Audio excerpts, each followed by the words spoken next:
Rob, have you lost your mind? That is way too many nickel boxes on your table. Why do you have so many? Let me tell you why.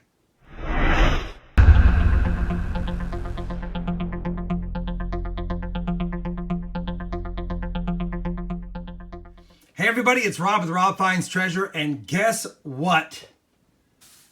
Robinhood Coins was watching my penny battle series with silver nitrate and said, you know what, Rob? How about we do a nickel battle? My treat. You guys know I'm not afraid of any challenge, even if I lose most of them. So I was like, we'll do it. Let me go and read his letter in quick version. RobFindsTreasure. I enjoyed watching your penny challenge videos and seeing how different parts of the country compared to each other. It made me wonder which has the best boxes, the big cities or the smaller cities and towns. So I bought 3 nickel boxes from Waco, Texas, which has a population of 134,000, to compete with Dallas, Texas, which has a population of 6.8 million. As we agreed upon, I'd like to do a nickel challenge series like you did for pennies with silver nitrate, and I want to structure it in the same way. I've picked up boxes and delivered them to you, which you can hunt and keep any and all finds. I'll keep all the discards and even return all of it, so you won't have to worry about that at all. You score the boxes as you normally do in your Battle of the Bank series, and we get to see which vault is better, the big cities or the small cities. So these are his 3 boxes. He picked them up from Waco, Texas, and gave them to me.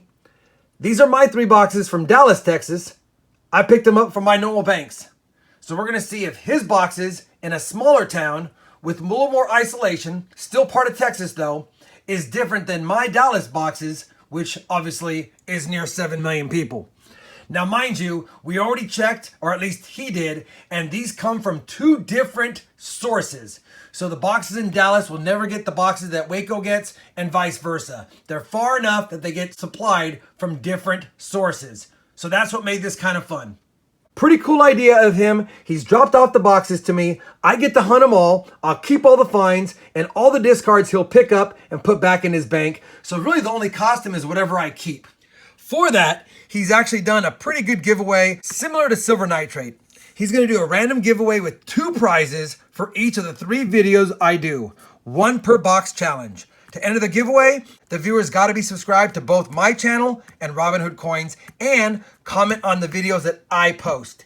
He's going to use my videos to select the winners, and he'll post a winner video 3 to 5 days after each of the videos has been published. So not at the end of the hunts, at the end of each episode. So boxes 1, boxes 2, boxes 3, 3 to 5 days after each of the hunts, he will post a giveaway video showing how he selected the winners using the random comment picker from the comments posted on each of these videos. This will be video number 1. Look at these prizes. There's 2 prizes per round, no matter what. So 2 winners every time. Doesn't matter who wins the boxes, because that doesn't matter necessarily. This is more for just figuring out if it's a different type of box for different cities.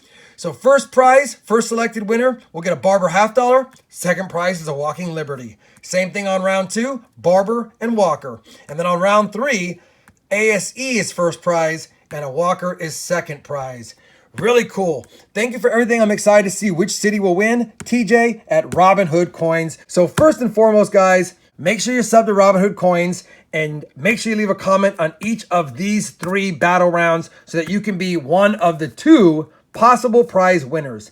Now, all the giveaway information will be listed on his channel, as I am not doing the giveaways. I'm merely relaying the information and performing the hunts. So, to keep it fair, we're really just going to label them 1, 2, 3. And the cool thing is, all 3 of his are the same, so we won't get them mixed up with my 3. Now, I've got a B of A one on top, and I've got 2 Wells Fargo ones below it. As you know, my Wells Fargo boxes do better than my B of A, but you never know what's going to be inside these boxes. I think I've spent enough time chit-chatting on what we're going to do. Now let me get some of this weight off the table before it breaks, and we'll start box 1, Waco versus box 1, Dallas. Let's go. Roll number 6 of the Waco 1 box, and we have got ourselves a 1947 Philadelphia minted nickel.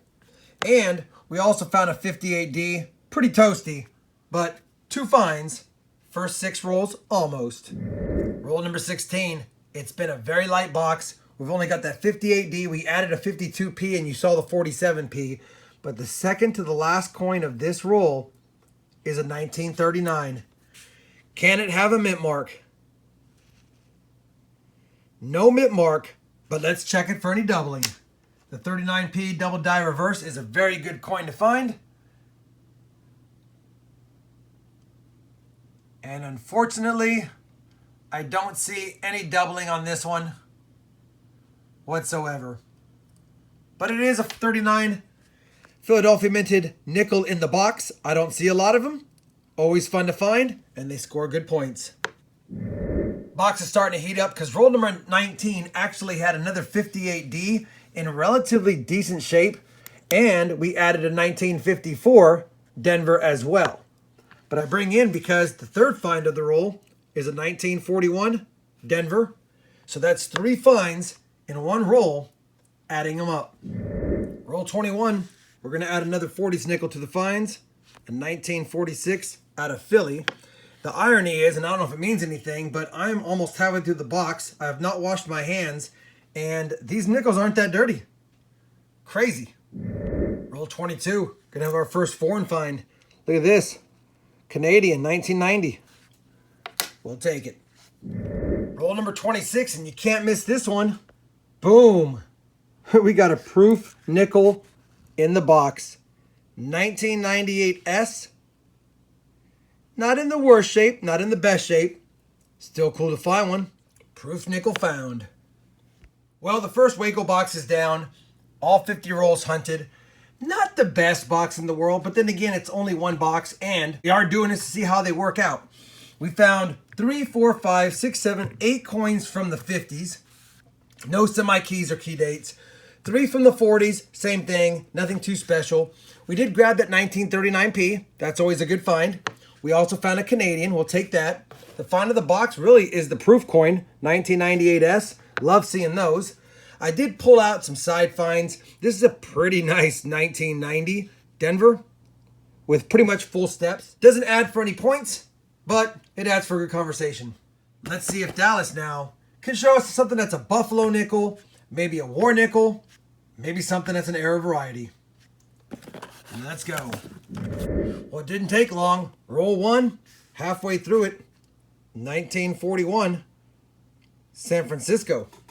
Roll number 11, we're going to get another 40s nickel, and the irony is, it's another 1941, and we have 2 1957s.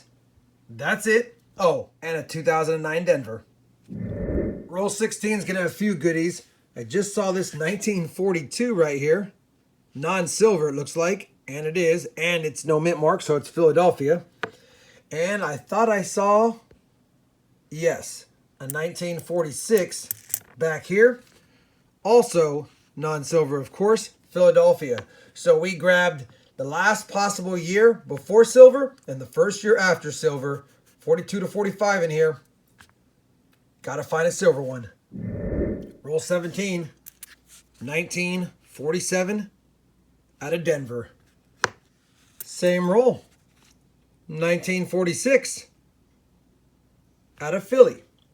Roll 18, very last coin in the roll. Should have known by the back, but you never know because it could be a 64. But reverse that, it's a 46. 46 Philly. All over them silver years. Let's go silver. I know I just said let's go silver, but roll 20, I opened it, flattened it out, and I see this. You gotta love it. We got a Buffalo nickel. Will there be a date? There is. I think that's 26, or is it 28? 1926. Could there be an S mint on the back?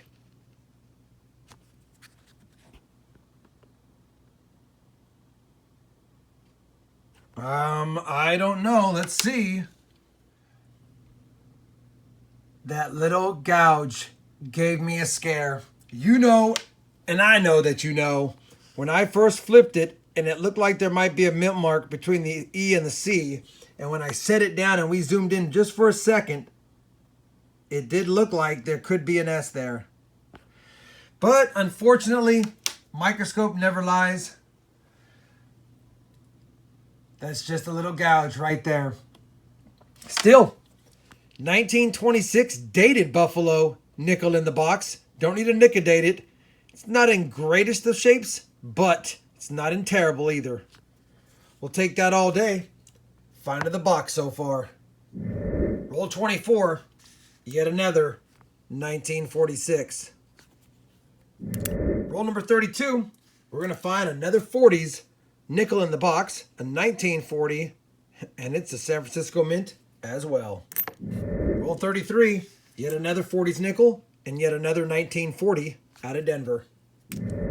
Roll number 35. Tore the wrapper off. Flatten them down. What do I see here? Something different. What do we got? Oh, it's